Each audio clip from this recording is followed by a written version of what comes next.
Fulgrim wasn't destined to fall. Before the excess and betrayal, Fulgrim was something very different, a Primarch who genuinely wanted to uplift humanity, bringing culture and respite to a beleaguered species. Fulgrim was discovered on Chemos, a dying industrial world where every available resource was needed simply to keep its people alive. Rather than conquering Chemos through brute force, Fulgrim restored it.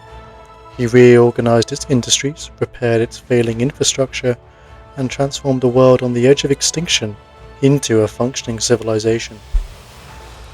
He wasn't merely a general, he was an extremely efficient CEO. When Fulgrim was reunited with the Emperor, he discovered that its legion had been devastated by a viral gene seed blight. Only 200 Emperor's children remained.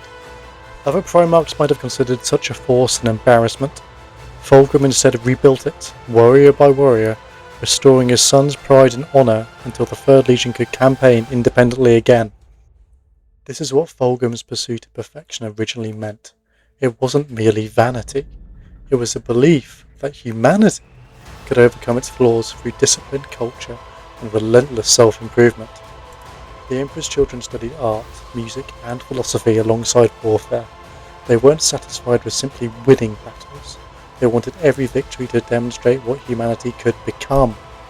Even before Fulgrim's discovery, members of the Third Legion accompanied the Emperor's diplomatic missions into situations of tremendous danger. They weren't simply his soldiers, they were intended to be his exemplars. But Fulgrim's greatest virtue contained the seed of his destruction.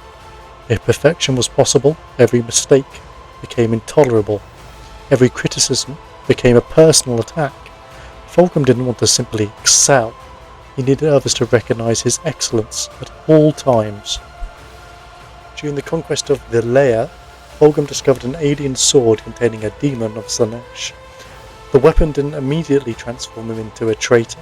Instead, it encouraged the insecurities already buried within him. Pride became arrogance, ambition became obsession, and the pursuit of beauty became the pursuit of sensation without restraint. Despite this, Fulgrim still had opportunities to turn back. When the Eldar warned him about Horus, part of him recognised the danger. When he discovered the rebellion, he initially considered destroying the War Master's fleet. But the demon within the sword manipulated his pride, and Fulgrim eventually chose Horus. His final breaking point came on Istvan V when he fought Ferrus Manus, his closest brother, and perhaps the one Primarch whose respect truly mattered to him. Fulgrim killed Ferrus in a moment of corrupted rage, primarily because of the sword. The instant it was over, he understood what he had done. Horrified and overwhelmed by grief, Fulgrim surrendered his body to the demon. That is the real tragedy of Fulgrim. He wasn't born a monster, nor was he dragged helplessly into damnation. In fact, he may have been one of the most unlikely traitors. Fulgrim instead fell through one compromise after another, until the man who wanted to perfect humanity decided that humanity itself was an imperfection to transcend.